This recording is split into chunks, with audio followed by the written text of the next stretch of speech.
There have been quite a few new Overwatch players in my stream recently, which is so exciting. Welcome, everyone. And we started talking about how to improve your own gameplay. Sure, aim training, etc. are all fine and good, but not a lot of people talk about one of the most fundamental skills you can build in order to improve. And that is learning how to analyze your own replays. So I did exactly that to help give you an idea of what it can look like.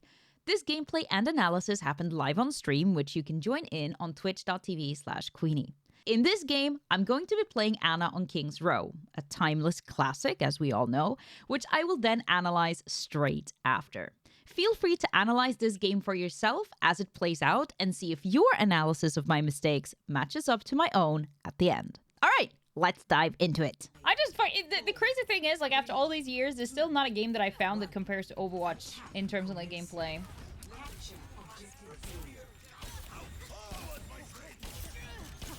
Okay, reloading.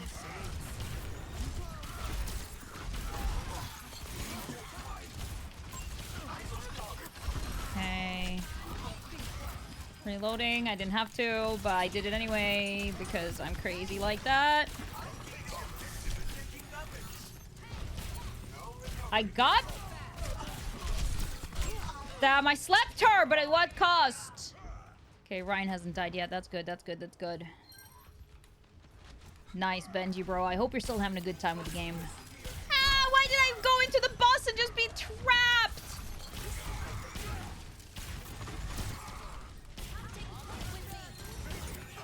Okay, we're good. Okay, are they really all leaving the point? I can't see shit. You know what? You know what? You do you.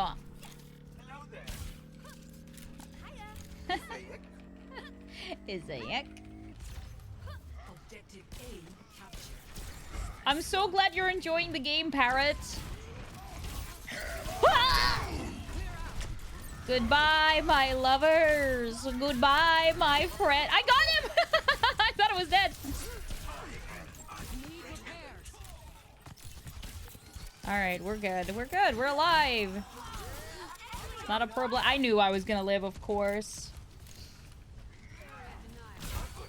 I think what you miss, honestly, I think what we all miss when we talk about, like, Overwatch, is not... Because if you think about it, like, the fact that it was basically, like, open queue with unlimited characters and whatever, no role lock, no whatever, it was actually the worst stage of the game, okay? It was the worst state the game had ever been in. Let's be honest. But the thing that we miss is the community at that time. The community, the OG Overwatch community, was the best community on the planet. Like, yeah, you had some toxicity and whatever, but it was so fun to play. Like, people weren't so... I don't know, like, people weren't so assy. You know what I mean?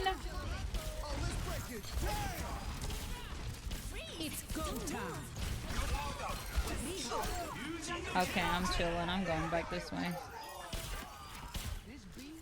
Please.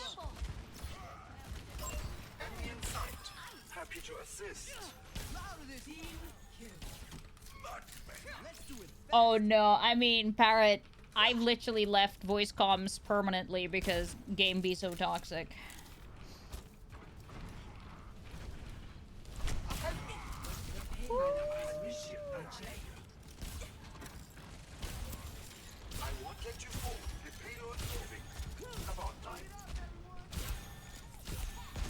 Oh boy.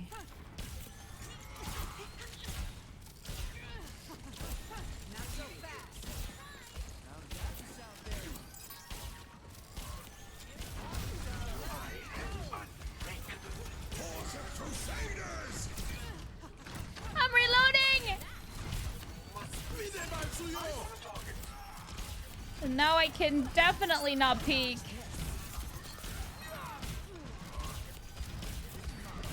Okay, everybody relax. Oh, we got a pick? Nice one, May. Absolute legend.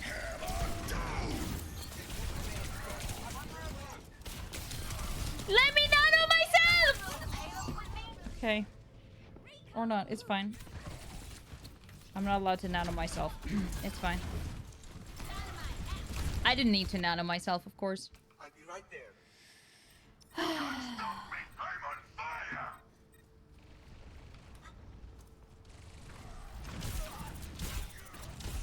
You're stuck in silver lobbies? Well, that sort of makes sense if you only picked up the game like 3 months ago. The game is a lot more complex than it looks. Oh, what a sleep. Like, there's a lot to learn, so don't be discouraged.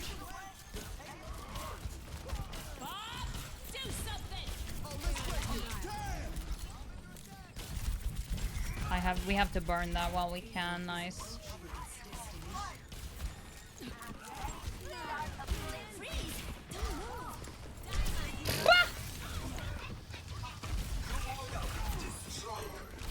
This piece of shit traitors on my ass!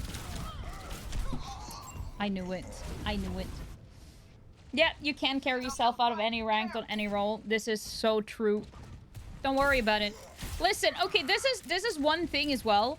If you genuinely believe that you are better than the people you're playing with in your rank, why are you, like, listening to their advice and opinion? If you genuinely think that you are, like, that much better than them, that you can climb out, or, like, you deserve to be a much higher ranking them, trust yourself. Like, have confidence in your own decisions if that is the case.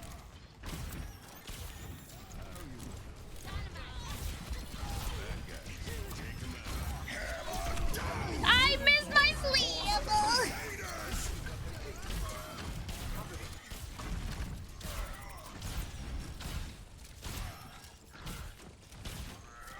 Oh no.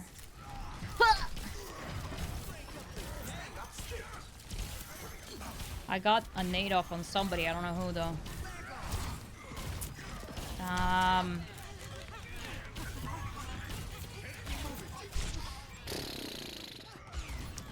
The fact that we're not scary enough. Okay, I almost have another nano though. If you're not winning, look at your replay. Yup, that is so good. Analyzing your own replays is so good. We can actually, should we, chat, would you be interested in me analyzing all of our lost replays to see what we could have done better in each game that we lose? Is that something that would be interesting for you guys?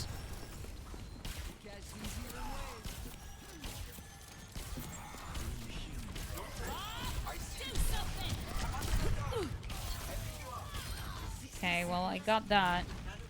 Okay, so she wasted her ulti. Hold on.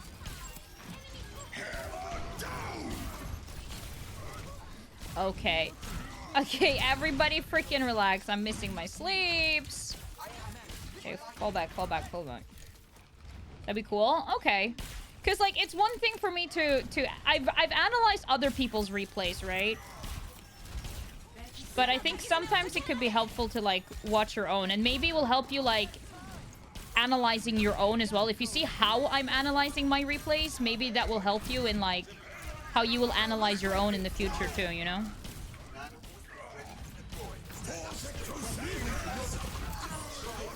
Alright, two behemoths. No way, bro! Okay, it's fine. I do have a Discord. If you just type ! Discord in the Twitch chat, it will link you to it. We're in overtime. I need to go Moira to get there faster. If I can. If I can!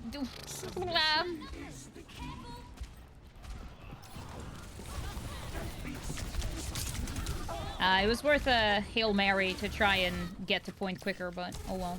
I should have done more damage. I can see that right away. A mistake I'm doing in this game is not doing enough damage. I'll say good round as well. We all had a very honorable fight. This feels like Overwatch 1, honestly. I'm gonna go for Ana again, and I'm gonna try to fix what I can already see that I'm doing as a mistake in my scoreboard. I need to do more damage. Like, yeah, I have a lot of healing, but that clearly isn't helping. Why is Overwatch so addictive? Because it's so fun. Fun is addictive. I wish we had a Bastion, actually.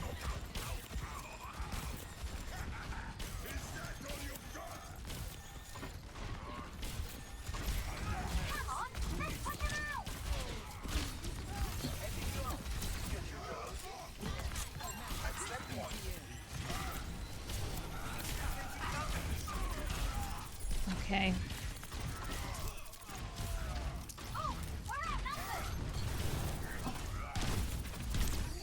was trying to hear. You could hear my sleep go off and it didn't trigger. I'm so mad. Oh, my red. Oh, you mean like my little achievements list? Thank you very much, Parrot.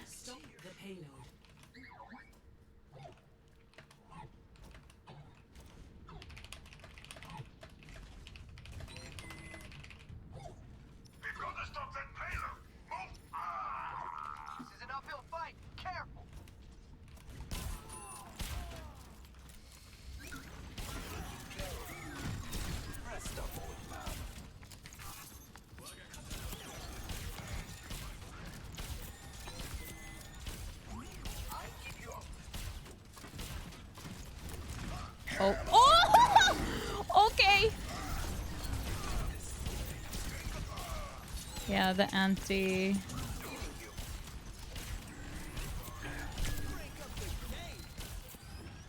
Reloading.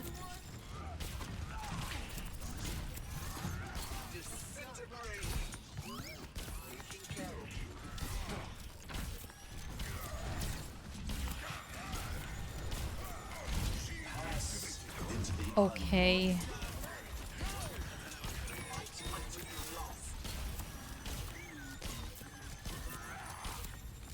Still not doing enough damage. Go and touch, please.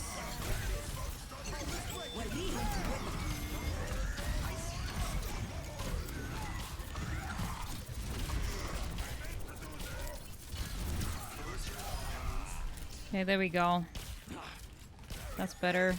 I tried to save that Bastion, but didn't work. Oh, thank you, Parrot. That's very kind. Alright, we'll just wait.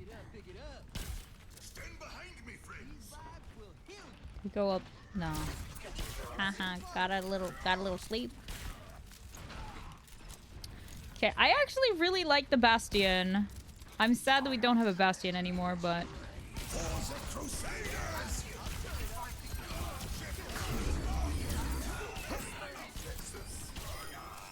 Okay, that worked out!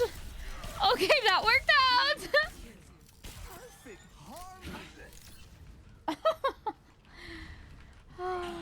Somebody can carry out as a... Listen, okay, Parrot, we need to change one thing in your mentality immediately, okay? If you want to get out of silver, nobody else is going to carry out of silver.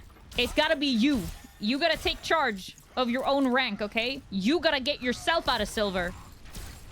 It's not about other people carrying you. You can do it yourself. Oh, God.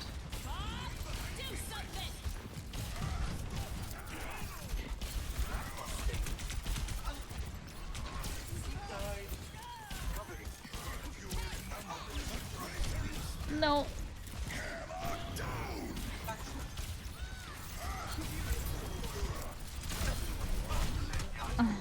Okay, I got the Zen, but at what cost?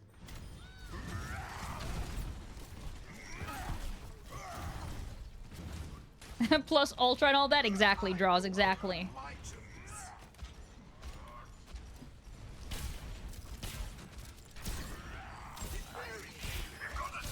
I feel like when a lot of people like think that they need to rely on others to climb, they sort of give up on their own gameplay a little bit, just assuming that like they can just rely on others and try and coast, and it just doesn't work like that.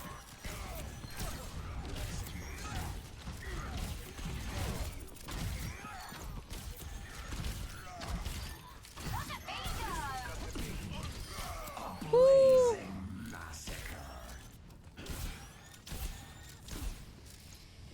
Think I'm bad teammates? That's another thing that you gotta change, Parrot. That's another thing you gotta change. Sure, sometimes you will have bad teammates and whatever, but you know what your team always has? You. So statistically, if every team has bad teammates and you're on one of those teams, the team you're on always has a higher chance of winning, right? Because you're on that team. Like, everybody will have bad games. That's okay. Oh, heck.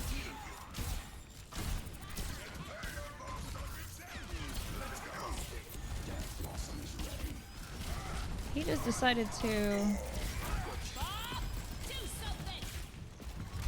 Oh, please. Damn.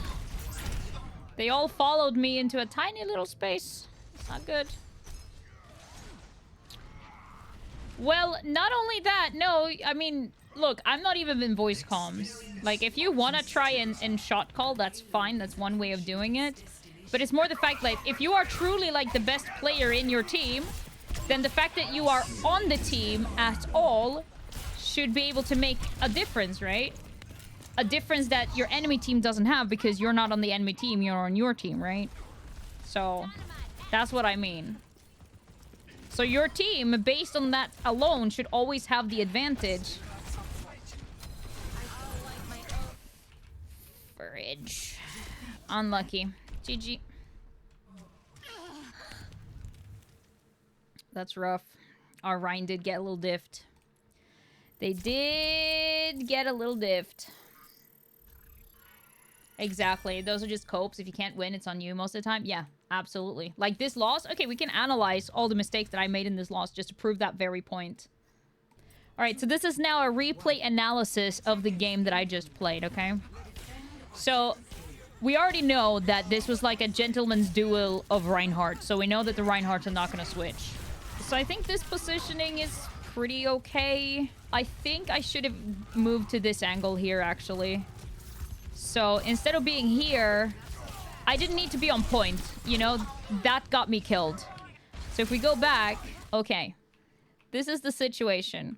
So if I would have been up here, like, even not on the high ground. If I could have gone to high ground, that would have been good. But even just utilizing this low ground, because in here is also like, I have an escape route here. Like I could take that and then go up high ground and then whatever if I needed to try and escape or like whatever. But I think based on this, because then I could have seen if somebody was trying to flank us from behind, which would have, I could have given if I was in voice comms, I could have given my teammates information about the fact that somebody might be coming from this angle, but I could dip in and out here. If I had the time to do it as well, I could have utilized this internal passage to take this angle once we pushed in even further if we managed to secure that space. But I think this would have just been better because this would have prevented me from being seen by the high ground. So, like, there's an Ashe up here, right? We know that the Ashe comes from that window. She could quickly reposition to that window or up here. But if I'm down here, she can't see any of those angles. So instead of being out in the open and then I utilize, like, this cab a little bit or I go in here a little bit or whatever, like, either I should commit it here. This would have been more vulnerable, though, because people could have come from behind. So the best position that I think that I should have been in would have been here. Because this would have still allowed me to see stuff, and I would have been able to heal. I would have been able to do damage. But I think this would have been a safer spot. Or play more around this cab. But I decided to not do that. If you see where I'm going, so I'm playing around the cab, like, for 1 second. And then I go on point. I didn't need to go on point, and that got me killed because then she got that. So that's my first mistake. All right, moving on. There was no time to go high ground, Braddock. There was no time to go high ground. We were mid-fight. If I would have left my whole team to go high ground, they all would have died from no healing. So going high ground there was not an option. Unless I would have been a Baptiste maybe or something. But even then... Okay, even then, even if I were to have gone high ground with, like, a Baptiste or something, look who can see me all of a sudden. The Ashe that was up there would have seen me. So I don't think that the high ground here would have been good unless we had already put pressure on the Ashe to go away. So I personally don't think that the high ground would have been the play. So I don't mind that I took this route to try and get there. It took me a little bit longer to rejoin the fight, but it was okay. How can I analyze my game like you do, brother? Okay, so Parrot, a lot of this comes from a lot of experience, okay? A lot of this comes from experience. Since you only have, like, 3 months of game time, don't stress too much because, like, I am intimately familiar with all of the heroes, with all of the maps, with so many different strategies because I've been playing for so long that you're just gonna have to play and learn things on your own time. Like, watching streams, watching YouTube videos, stuff like this is all helpful to give you, like, a little bit of, like, a speed boost, I guess, in learning stuff, because you don't have to figure, like, because the game has been out for so long, like, most of us has figured out, like, all of the basics and stuff like this, like, pretty solidly. Like, there's not much to discover in terms of, like, basic gameplay and strategies and stuff like this. So it comes down to experience, which you can only gain from playing. Anyways, yeah, the thing that's changed is, like, yeah, things have changed quite a bit since the Overwatch 1 days, but, like, a lot of the fundamentals are still the same. So here, okay, let's see, where... I don't know if I should have maybe gone up here instead, used this high ground to get, like... Because I would have had cover, then I could have gone down from this angle and then got from here and stuff. I think I should have tried, when we were a little bit further back, jump up here and try and take this angle instead. Because there isn't really anything that puts pressure on me from that angle, and I would have seen everybody. The only trouble would have maybe been this one, but even then, I could have stayed here to heal everybody while staying relatively safe. So I think this would have been a better position for me in there, but it's so easy to tunnel vision because the game, when you're in the game, is so fast. Exactly, Smile, exactly. So that's good to learn when I'm fighting here. So that's a note for myself. Like, when we're fighting on this corner, note to self that I should try and grab this position more often. I don't very often take this position. So that's good. And I think also, look at this. Okay, if I would have taken that angle, it would have actually been harder for Tracer to do what she's doing to me right here. Like, that would have been way harder for Tracer to do if I was up here. Because she would have had to go up the long way. I could have jumped down. I could have played Ring Around the Rosie. Yeah, it was a lot of stuff that could have been done differently there for me. Okay, so now that we know that the Ashe is up there, I should have really made my way in, like, under here. I know it's not the best position, but considering I was already here, it was too late for me to go, like, all the way back up there or whatever. I think my best choice would have been, considering they have Ashe up there, was to have just played, like, underneath here. It would have been so much more difficult. I know that the Ana could probably see me, but I could have utilized, like, this little corner right here and then dip in and out if they, like, attack from above me. So that would have been definitely better. But we had the Mei wall. And then, like, as I said, making these decisions in the heat of the moment, that's usually what makes you, like, the better player. So I saw that she died from there. I know that she was up there, but I also know there's a Tracer. Yeah. And here I chose to ignore the Tracer in favor of trying to make my Reinhardt survive a little bit longer. But it didn't work out. Like, I think also, like, if I would have chosen those other positions, I think I could have DPS'd a little bit more. Because if you remember, one of the things that I did say at the end of the first round is that I wasn't doing enough damage. Like, I wasn't DPSing enough. I'm basically just heal botting. I haven't played Ana in a while, so that's really symptomatic of, like, a rusty Ana player. Like, if you're not comfortable to mix in DPS, that's a rusty Ana player. And I am that rusty Ana player. She is me. Yeah, Moira is definitely a much easier balance between DPS and healing for sure. So this is just sort of like, this is just a repeat of sort of similar mistakes and everything, right? Like, the Ashe is still up there. So because Ashe is here right now, this would have made this position, like, a little bit trickier because it's easier for her to see me. So I don't know if... in this position with Ashe up there... Let me think. This is bad because all of this low ground is bad. I think, honestly, looking at it, I think the best place would have still been, honestly, this corner right here.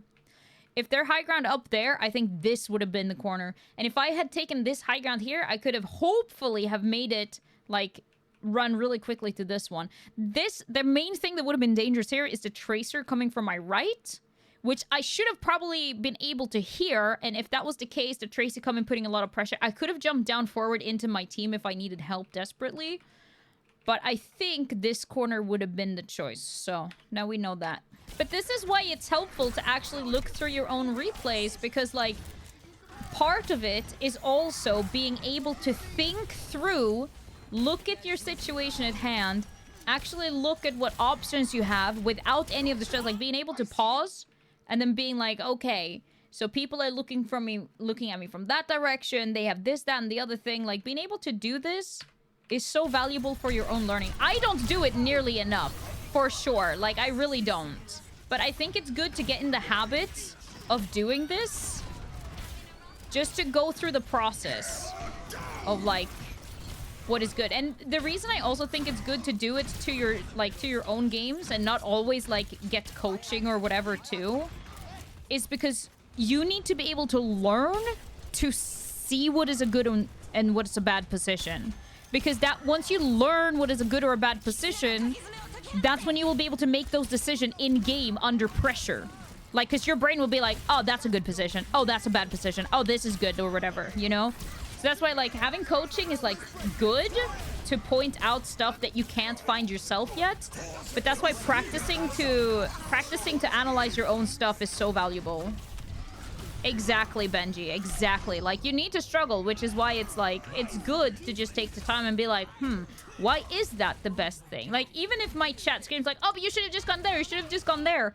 It's still much more valuable for me. That might be true, but it's still more valuable for me to then go back and be like, okay, but why is it the best thing? And then I need to go through the motions and figure it out for myself for it to really stick in my brain. So that was the first round. So I think knowing their history, so now we're playing, like, now if we were to analyze the game itself from, like, okay, so we played one round against these opponents. They didn't play a sniper once, really, apart from Ashe, but they didn't play Widowmaker. So I should have probably taken a little bit of a risk and gone up high ground here. And then kept this high ground until I know, like, if they had a Widowmaker or, like, another Ashe that tried to get me, because Ashe could poke from there, whatever.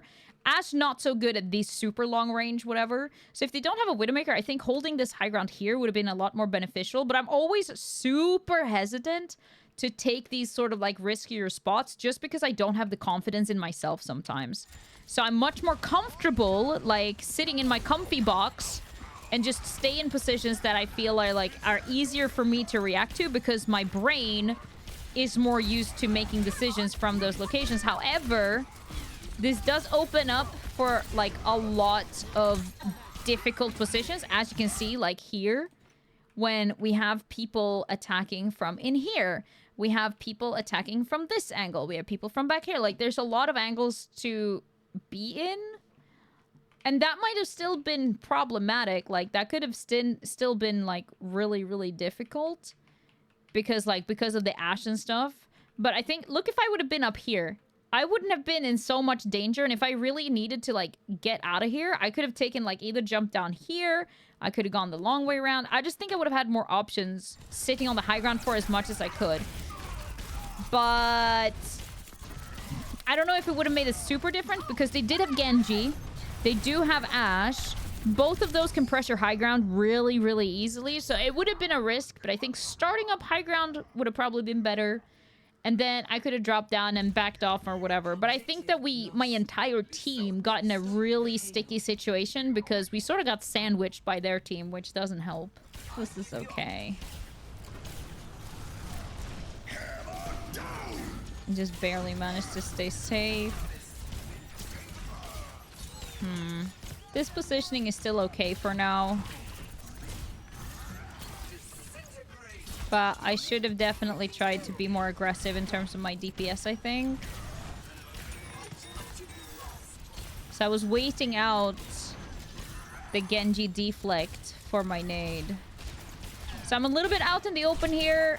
So I think I should have changed my positioning when we were fighting that corner. But it's a fine balancing act of, like, holding, like, being able to get to your team quickly and whatever. Because one thing that you need to be mindful of when you position, like, super defensively is that you also need to be able to, like, reach your team. And if they get too far away from you, you won't be able to do that with Ana's lines of sight. So you need to, like, really balance, like, okay, am I safe from enemies? Sure, but am I too far away from my own team because of it? Like, am I playing too safe, you know? Because sometimes you have to take a few risks. I think here, the reason I don't like this positioning is because of this. And you'll see the Reinhardt will come up here. And if, like, Ashe or whatever can come up here. But this is also, like, I think this location for the defending team is hard as hell to position on. I really do, because as I said, people can come from this angle, people can come from above, and as Anna, you have very limited mobility options, so I think, since we had time to reset, I should have probably gone up here, and then used this wall. But you can still see, it's still a risk, and I might have to drop down, and then utilize, like, maybe this angle eventually. But I think being up here for, like, a little bit... But you can really only take this angle if you have a lull in the fight. Like, if we were mid-fight, I wouldn't have been able to, like, take a break and, like, run all the way up there, you know? So Anna scoped is, like, the most vulnerable Anna. And if you don't need to scope, you shouldn't. Like, you should only scope if you have to. Because when you're scoped, you're limiting your view field to very, very small. So Mad, you actually don't shoot faster when you're scoped. The only difference is it's hit scan, but the cadence of firing is still the same. So if you shoot the exact same cadence or whatever, the shots will hit at the exact same speed. And quick scoping is the slowest form of healing. Reason for it is if you keep switching between scoped and unscoped, it adds a slight delay for when you're scoping in and scoping out. So if you're focusing on healing somebody, it's better to stay in either or for the duration of that, like, spam heal. Just for that. Like, the thing is, quick scoping is great if you need, like, a quick top-up of somebody or, like, a quick damage on somebody, but not for sustain. Because if you keep scoping in and out, you're actually delaying the time it takes for your bullet to be fired. Like, look at here. Okay, I'm scoped in. Do you see how much I see? Almost nothing. Like, literally almost nothing. People could be in so many places and I wouldn't see. I think that we all make a lot of mistakes towards the end. No, it wasn't the closeness, Mad. I was walking intentionally, so... Okay, let me explain why I walked in close. The reason I walked up closer, because I kept holding this corner. Did you hear what happened right there? Did you hear what happened right there? That was what made me walk forward. Did you hear what that was? If you didn't, I'll give you the answer right now. It was a Genji blade. And I heard him coming from above and behind me. Nope, it was a Genji blade. Let's rewatch that. See where he is? Right above and behind me. Right above and behind me. That's the reason. He is the reason I walked forward. Because I know that Zenyatta was close to me. Who is he gonna go for? Me and Zen. My biggest chance of getting out of that situation alive... Keep in mind he's nanoed as well, so I'm imagining that I'm dead. Unless our Zen had ultimate, which he didn't. I was dead either way. So the fact that he was there made me walk forward because my biggest chance here is like my Reinhardt seeing it, my Reaper seeing it, and then walking close enough that like either Reaper could drop down and shoot him or Reinhardt could turn around and fire strike him or something. Because I had put Reinhardt to sleep just before to get the shatter. Just watch. My Reinhardt's about to go out. See? I slept the Reinhardt, so we got that shatter. At that very moment, they used Dragon Nano. Or, like, Nano Blade. So, yeah, exactly. He followed because he knew that. I nanoed my Reinhardt thinking, okay, if he... Either he can kill the people in his shatter, and there will only be Genji left, and we'll still have, like, 2 DPS in our tank. And, like, because he just... If you look, they just killed their support. Which means that it would be a pretty even fight if their Genji kills me and Zen. But my Reinhardt and my other 2 DPS killed the other guys, which means that they had a higher chance of actually, like, winning the fight. I also saved my nano, because I knew he was gonna get to me. Okay? And did you see that? As soon as I heard him dashing to me, as soon as I heard that, right, moving forward, I can hear him. I heard him dash on me. That's when I immediately nade myself, because I know he's literally on top of me. So that's why I nade myself. And then my only chance of survival there was if my team killed him. Because he's nano-bladed, makes it so that I can't kill him on my own in time. Unless he misses every swing, which is, like, not likely, right? So, actually, actually mad, it wasn't the fact that I got too close. It was the fact that I have a nano blade up my ass. It wasn't a mispositioning. It was a Hail Mary. It was a Hail Mary because my only chance at survival, like I can't outrun it. I can't do anything. My only chance of survival is if my team kills him before he kills me. So my biggest chance of making that happen is running towards my team so they see like, oh shit, Genji is there. Yeah, like there was nothing I could have done because our Zenyatta didn't have ultimate. This was just terrible right here in general. Like the fact, this was really good by them because they sort of forced us into a corner, and I thought I could be here and like my team would go this way. But all of my team members just, like, went in here with me, which is not what we needed. So instead, I should have gone back here. But honestly, it wouldn't have mattered. I would have died anyways. If I wouldn't have died here, I would have died to, like, the Zen or the Ashe. Or, like, they would have come for me here anyway. So there was no real good place to be here. I'm being held back because of the Ashe there. And there's nothing I can really do about it. Like, I couldn't move out of that location. And the payload is so close now that we needed to play that pretty aggressively, but we can't touch the Ashe. The Ashe is the biggest issue that we had there, which is very, very difficult. So the only thing I could try to do that was go Kiriko and whatever. So hey, that's the analysis of that game. I hope you enjoyed it. I hope you understood why I made some of the choices I made. I definitely found some things that I can immediately implement on that map to hopefully have a little bit of a better Ana play next time, because it also depends on what hero you're playing, what hero they're playing. Like, it depends on so many factors. But from that game, if I'm in a similar situation, at least I have a couple more tools in my toolbox to solve the situation. All right, let's move on.